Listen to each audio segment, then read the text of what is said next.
Welcome to the Times of Israel's daily briefing. Today is Wednesday, December 3rd, day 789 of the war. I'm Amanda Borschel-Dan, here with our military correspondent, Emanuel Fabian. Manny, thanks for joining me for a second time on the daily briefing this week. We just found that we have so much to talk about, so I had to bring you on again. Thank you. Hi, Amanda. Such a pleasure.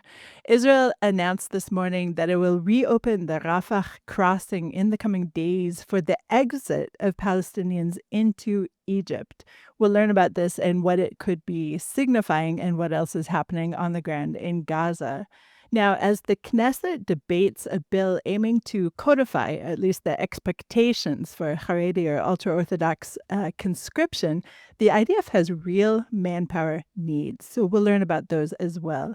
We'll also hear about new AI efforts in the IDF, and Israel's Iron Beam is coming to, well, IDF shelves at least at the end of the year. We'll learn all about this and more when we're back.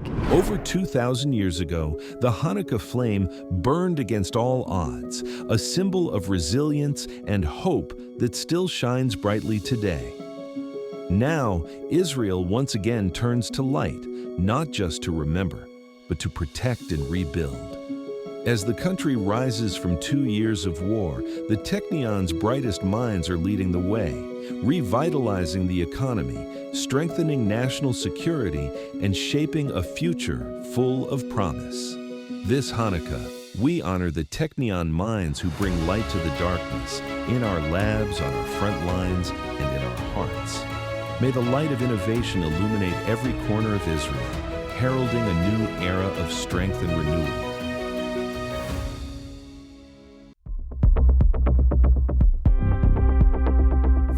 I'm Amanda Borschel-Dan, here with our military correspondent, Emanuel Fabian. Manny, yesterday we saw that 2 soldiers were lightly injured in a stabbing attack near the northern West Bank settlement of Ateret, and this attack came just a few hours after a soldier was lightly hurt in a car ramming incident near the city of Hebron. Both attackers were killed. But tell me, Manny, is this a one-off incident, or are we seeing really an uptick in soldiers being targets in the West Bank?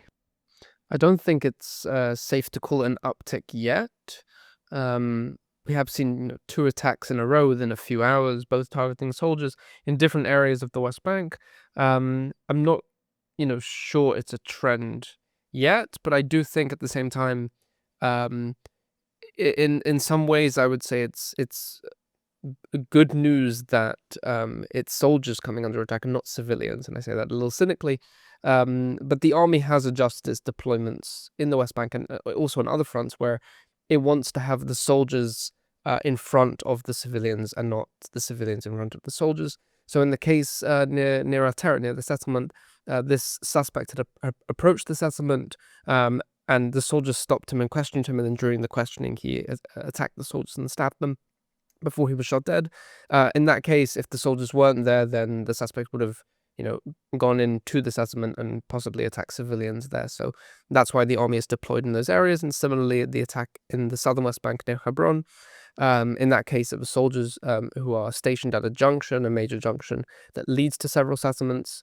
And this attacker rammed his vehicle into the soldiers before fleeing, and then a few hours later they located him and killed him. But again, it's because the army is deployed to the major junctions, deployed outside the settlements, we see these attacks targeting soldiers more than targeting civilians, which in the army's view, at least, this is how they want to see it. They would prefer that attackers go for soldiers and not for civilians, and then that the soldiers can actually respond and kill the attackers or arrest them or whatever is required. Let's turn to Gaza. And of course, we heard announcements this morning from Israel that remains that were sent over to Israel were not of the 2 remaining hostages still in Gaza. And this morning we're hearing from the Palestinian Islamic Jihad movement from their armed wing that it is now searching for a body in its area of the northern Gaza Strip with a team of the Red Cross. Manny, can you fill in the gaps here on any information that you may have on this ongoing saga? So we have seen Islamic Jihad and Hamas sort of send out operatives with Red Cross representatives to areas of Gaza to search for the bodies of the two remaining hostages. We've seen not just in the past day, but in the past few weeks as well, these sort of excavation operations in various areas. Mainly, I think now it's focusing on sort of the Jabalia Bet Lahia area in the strips far north, just north of Gaza City, and also in the Zaytun neighborhood of Gaza City. The two last remaining hostages, the Israeli police officer Rangvili and Thai national Sud Thisak Rinthilak. I'm sorry if I botched that name a little bit. They are believed to have been at least their bodies held in those areas. So that's why Islamic Jihad and Hamas are searching there. And yesterday, various remains were returned to Israel. It's not fully clear exactly. According to a Red Cross official, we're talking about small body parts that were returned, and they were sent for identification. And they turned out not to belong to any hostages. And this is not even the first time that Hamas has handed over, I would say, partial remains or various findings to Israel that are not confirmed to belong to any hostages. And it's usually at Israel's request. So when they know that Islamic Jihad or Hamas is searching in a certain area, Israel requests that they send back something that they found in order to test it, and then they'll know whether or not they should continue searching that area. As far as I understand, that's sort of the case here. But right now, those two hostages still remain held in Gaza, and hopefully the terror groups in the Strip will be able to find and return them as soon as possible to sort of wrap up this phase of the ceasefire. So, as you mentioned, phase one included the return of all the hostages, alive and dead. And we're seeing signs that Israel, at least, is starting to turn, maybe not to phase two, but as you mentioned off mic, to phase 1.5 with this new opening of the Rafah crossing. But it's not exactly fully open, or it won't be in a couple of days when this actually takes place. Explain what you're hearing in terms of what will be open in Rafah. So as part of, I believe, officially the end of phase one of the ceasefire in the agreement, although we don't even really have the full text of everything that was signed in this ceasefire agreement, at least publicly, Israel was supposed to open the Rafah crossing in both directions for the exit and entry of Palestinians. Leaving Gaza to Egypt and back from Egypt into Gaza. That was supposed to be the deal, and there was a lot of talk back and forth of when it will open, will it open? And Israel said at one point that it won't open it until all the hostages are returned. Now we're seeing that Israel has announced this morning that it will open the crossing, despite the two bodies, of course, still remaining in Gaza, but it will only open it partially, so only for the exit of Palestinians. So those who want to return from the Strip, return from to the Strip from outside, will not be able to at this stage. And the mechanism for Palestinians leaving is the same that was activated back in January during the sort of first ceasefire this year, where basically those who want to leave need to have security approval from Israel. There needs to be coordination with Egypt. Egypt needs to know who's coming into their country. And it's sort of all under the supervision of an EU delegation who are basically deployed to the Rafah crossing, and they're responsible for sort of coordinating this whole operation. It will open in the coming days, according to Kogat, the Israeli Defense Ministry body. And I'm sure we'll see hundreds, if not thousands, of Palestinians leaving Gaza, but I think the numbers will be lower than maybe some people in Israel expect, because of the fact that right now they have no way of actually returning to Gaza. I think if Israel opens it in both directions, then we will see movement in both directions, I think, at larger volumes. But that will probably come at a later stage, and I think Israel will condition that on the return of the last two bodies. Once they are returned, then I think it will open in both directions.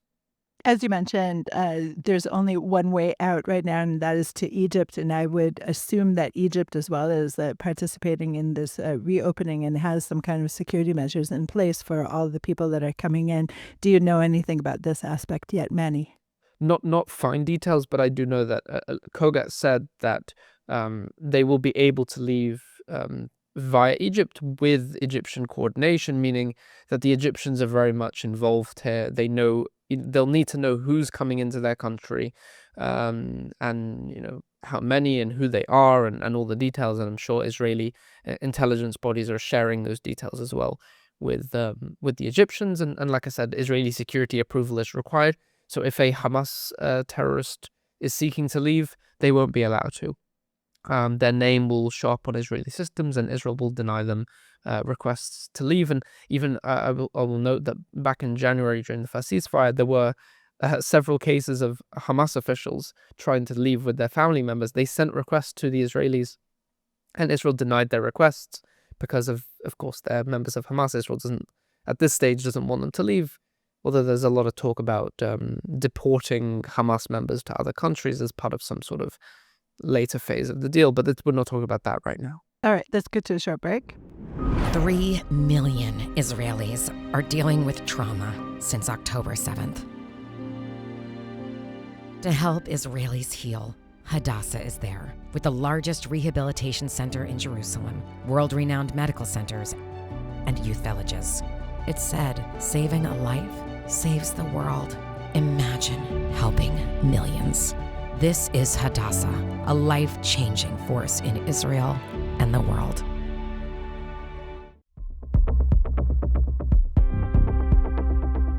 And we're back. I'm Amanda Borschel-Dan here with our military correspondent, Emanuel Fabian. So as we know, right now in the halls of the Knesset, a bill is being debated about the codification, essentially, of the expectations or lack of expectations for the Haredi community's participation in the IDF. At the same time, we just learned this morning that the new Hashmonaim Brigade, the Hasmoneim Brigade for ultra-Orthodox troops, completed its first ever squad commander's course. So mazel tov to these 70 individuals. But Manny, is this basically just a drop in the bucket or really a sign of things to come? What do you think? I think it's a good start for the army. To establish a brigade takes a long time. It's not a small feat. And the Hasmonean Brigade has had several drafts of soldiers, to go into basic training and advanced training and receive their berets at the end of all that. And now they've completed their first squad commander's course, which means that the brigade now has, its first commanders within that have started in the brigade as well. And the army says that this sort of lays the foundation for the future generation of Haredi commanders in the army. These soldiers, in another year or two, some of them will go through officers course, and they'll be the first company commanders and platoon commanders, and eventually when there's enough draft of these soldiers joining this brigade, there'll be enough for a complete battalion, and then eventually multiple battalions. That's the route the army wants to go. It's a very slow process because they can only draft 100, 150 soldiers to this each time that they do a draft every few months. But what the army has been saying at the same time is that if they are given the option to draft tens of thousands of ultra-Orthodox troops to the army, the IDF will make it work. They'll figure it out. They'll adapt what they need to do. They'll establish new training bases, and they'll figure it out. But right now, as you mentioned, the bill that is being discussed is only really talking about a few thousand soldiers each year, not beyond really what the army currently has. The army each year right now accepts 3,000 Haredi troops into the military. So this bill right now, of course, we're not going to talk about the bill, but it doesn't add more to that. But what the army is saying is that it can handle more if need be. But this incident of these squad commanders, I think, is a good step. But it's the slow process of actually getting to a full-on Haredi brigade with tens of thousands of soldiers in it. So listeners who are interested in this topic, yesterday I released a What Matters Now, our weekly podcast with expert Dr. Gilad Malach. and we discussed the history of the conscription issue in the Haredi community. I fully recommend that you check it out. But one more question for you, Manny, on this issue. We understand that the IDF is lacking some 12,000 fighters, correct? This is the number that we're hearing. And the Hasmoneim Brigade is, how many people is that in all? Right now, we're only talking about a few hundred. There were, I think, 2 drafts of around 150 soldiers, and there was another 150 or so, or 100 or so reservists who were, older men who were drafted to this new reserve company after going through training. We're really only talking about a few hundred right now. The army hopes to get there eventually. Like I said, it will take a very long time to get there if they continue doing it like this. And the IDF has stressed that it needs immediately 12,000 new troops, around 70% of them combat, the rest combat support. This isn't the ultimate solution to the manpower issues in the military. It will help in 5 to 10 years, but not right now. And that's why the army is saying that it really needs as many troops as possible right now. Okay, and it's not only fighters or support personnel that the army is missing right now. You wrote a piece, I believe it was published last week, talking about how the officers are actually leaving the army a little earlier than they had in the past, and there's a real problem of the upper chain of command. You mentioned, of course, that these commanders from the Hasmoneim Brigade could, in a year or two, become officers, but the chain going up is a slow process. And once you get to a certain rank, the question is the army able to keep you? And what we're learning is that increasingly the answer is no. So tell us a little bit about these findings, Manny. The army for years has sort of struggled to keep career soldiers in the military. We're talking about both officers and NCOs. And it's been exacerbated recently by the war and various other issues surrounding it. And what happens is once soldiers sort of complete an officer's course or become an NCO, they sign on for a few years, and then after those, it's usually 4 or 5 years, then they're given the option to continue on in the military or not, or just be released and go back to civilian life. And the big issue is that the army is not really seen as a great place to be in your in your 20s and 30s. It's definitely a lot more stressful than civilian work. The pay is at least considered to not be, considering what you need to go through, is not really worth it for a lot of soldiers. A big issue that the army sort of found out during the war is that a lot of these career soldiers would much rather just finish their service in the army, go to civilian life, and then when they need them, call them for reserve duty, because they get paid a lot more in reserve duty than they do as a career soldier. So that's, in very short, the issue that the army is facing. And as a result, these internal surveys that were conducted and published by Channel 12 recently found that among officers, only 63% are actually interested in staying in the military, compared with 83% in 2018.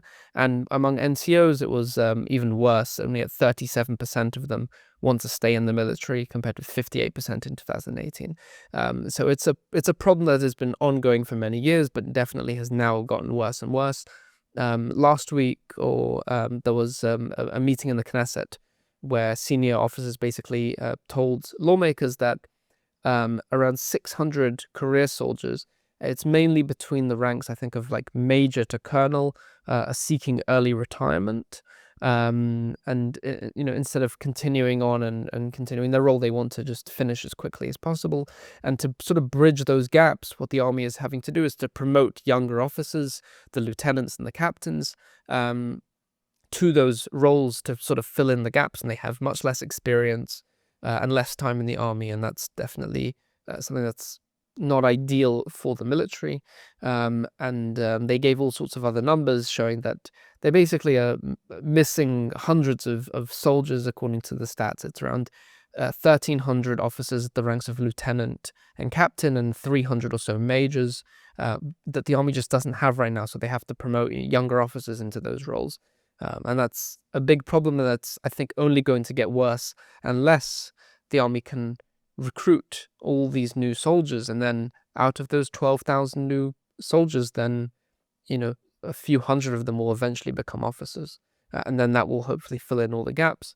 But another big thing I think surrounding it, it's a bit of an elephant in the room, is that we're approaching the budget, the state budget, and always before the state budget happens, the army makes a lot of sort of complaints about that it's not getting enough money to pay its officers. I think that also needs to be said as well. It is an issue that the army is facing, but also it sort of comes at the same time as the budget negotiations, and the army would definitely like to see more money being given to them in order to actually pay these officers to stay in the military. Now, I think there is one part of the army that is considered well-paying. Perhaps there are several, of course, the Air Force, but if you put the Air Force to the side, we're talking about, the cyber divisions, and anyone who goes into these divisions is pretty much set for life. Many people would consider after they leave the army, they will be picked up by any number of high-tech firms very quickly. And on Tuesday, yesterday, the IDF completed a reorganization of its C4I and Cyber Defense Directorate. I don't even know what C4I stands for, so that could be our first question. But as part of this division, you mentioned in your piece that it's going to further enhance Israel's defense cyber capabilities, including countering drone attacks. And I found this very curious because I'm ignorant. So why would the cyber division be taking on drone attacks, Manny? So the army has had for this C4I and Cyber Defense Directorate has been around in many forms since before even the state existed. It used to be the teleprocessing directorate or teleprocessing command. Back in the day it was called Chela Keshel, which I'm not really sure exactly how to translate that, but communications. Yeah. It began, with the Haganah in like, I think it was 1937 they officially began. So it's been around for a long time, but over the years with the advancements of technologies, it has changed form many, many times. And now, in 2025, with the advancements in AI and cyber threats, they've reorganized once again. They haven't changed the name. The name's the same. They've changed their structure to better sort of be ready for what's, all the threats that are emerging in cyberspace and with AI as well. C4I stands for Command, Control, Communications, Computers, and Intelligence. It's a bit of a misnomer because intelligence, of course, there's the Intelligence Directorate. They deal with intelligence, but it's just the name. But essentially, this directorate has now 5 major divisions in it. The 2 top ones are relatively boring, which are essentially the operational division and the force build-up division. One is for, activating forces and one is for building up forces. That's not particularly interesting, but what is interesting is the ones below it, these 3 new units. One of them's not new, the Cyber Defense Division, which was formed in 2018. But the other 2 new ones are the Spectrum and Communications Division and the Information and Artificial Intelligence Division.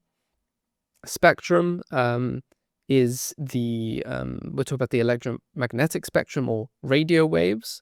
And this is something that the army has really only picked up on in recent years. And they've had units that were dealing with the management of the electromagnetic spectrum, essentially to make sure that army radio communications actually work, so that there's no overlapping radio communications, or that other civilian radio communications don't interrupt with the military ones, to make sure that it's all safe. But they have now an official division for this.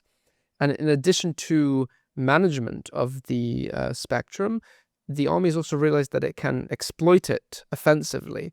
And they were able to basically use this to both disrupt enemy communications, enemy radios, but also to take down drones. Now, during the 12-day war with Iran in June, Iran launched around 1,100 drones at Israel. Around 25% of these drones were actually taken out by this unit, by the Spectrum Battalion, using electronic warfare capabilities. So manipulating and exploiting the sort of spectrum sphere, the radio waves. They were able to knock down these drones in some cases while they were heading to Israel, in some cases before they were even launched, to disable them. So that's that. But in addition, the spectrum, I said, and communications, they are also responsible for the strategic communications of the army, all of it, which means, for example, communications between army headquarters and a distant fighter pilot or a distant submarine. How do you communicate with them in real time? That's their responsibility. And they're also set to be responsible for satellite communications and other space communications as well in the future, when that, of course, develops even more. And the other division, like I mentioned, is the Information and Artificial Intelligence Division. They're responsible for developing computer systems for the entire military, big data, cloud computing, software solutions, and now also AI. We're not talking about, ChatGPT and generative AI to make pictures or whatever. We're talking about sort of in-house AI systems that the army is now developing for itself. Just as an example, one of the systems that they're developing is that it's a system that can transcribe all the communications in the military within seconds and provide sort of a text transcript of what's being said, such as what's being said in a tank between the soldiers in the tank, or between Navy vessels, or between aircraft. And according to the military, this will enable operations to be managed in a more efficient way, where a commander could then see in text form everything that's being said in real time and who's saying it. And it will be able to clear up all the radio, all the background noise that you hear normally with radio, and who's saying what. And it would sort of give the commanders the ability to see all of that in real time, actually understand what's going on. Another system they're developing enables the identification of casualties. It's a system that's already being used now, when especially after October 7th, when Israel had to deal with hundreds of victims that went through identification. They used these artificial intelligence systems to identify who the body belongs to, and they do that now also with the hostages being returned. They use imaging systems and all these machine learning systems to actually identify the bodies at a much faster pace. They say that without these systems, they would still be identifying bodies from October 7th without these sort of systems. But that's essentially what the work of these new divisions that they're doing. And it's important to say that they are probably the most sort of supportive part of the military. They don't lead any of these operations, really, apart from cyber defense. When the Air Force needs systems to make sure that their missiles directly hit the target, or for their drones to identify, where soldiers are and where enemy forces are, they provide those software solutions. They aren't the ones, of course, collecting intelligence. They aren't the ones looking at intelligence. They're the ones that provide the sort of the infrastructure that enables all of those other operations. So for the observation soldier looking at the border and looking at all these cameras, the computer service sort of unit is the one to provide the software that helps, track the people on the screens to know what they're looking at and what to do. Really a brave new world. Manny, let's end with a very quick update on my favorite topic that you have, and that is, of course, the Iron Beam. And I don't know why I so love this, but the idea of Israel using lasers is just incredibly amazing to me. So it is apparently going to be in use from the end of the year. According to the Defense Ministry, the Iron Beam, at least the initial interceptors, will be handed over to the IDF on December 30th, 2025, at the very, very end of the year. They did promise earlier this year that it would be at the end of the year. They were right. It's literally on the last day of the year, or the second to last day of the year. It will go to the Air Force. They'll accept it. They'll have to go through a whole process of, making it operational and training soldiers on it and everything. It might take some time before it's actually in use, but it will be delivered to the army then. But also the army, the Air Force specifically, has already been using a laser interception system. Previously, they're using a lower powered version of the Iron Beam, so it's not like they already know how to use it. So it may be quicker, but this is the start sort of the laser interception actually entering the military properly, and it will be deployed wherever they think they need to deploy it. Right now, this lower powered version is deployed to the northern border for Hezbollah drones, but I would definitely think that the military will deploy this also to the south, to Eilat, where there were Houthi drones attacking Israel many times previously. Right now, there hasn't been any recent attacks, but I definitely think that the Air Force will also deploy it down south potentially in the future. Maybe not right now when they get it, but in the coming months or years. And then we just need some solar cells to power it, and then we've completed the full circle of Israeli startup-edness, right, Manu? Yeah, I mean, like you said, if there's electricity running, it doesn't run out of ammunition. So solar, I mean, could work, but it's rigged up to proper power in any case. All right, Manny, thank you so much for this update. We did not keep it short. That was our goal, but we did not. But I was completely fascinated the whole way through. So thank you so much for this update. Thank you. Thanks for listening to the Times of Israel's Daily Briefing. Please check out another installment tomorrow. This episode was produced by the Podwaves. If you have any questions or comments about this or any other episode, please drop us an email to podcast@timesofisrael.com. Until tomorrow, shalom.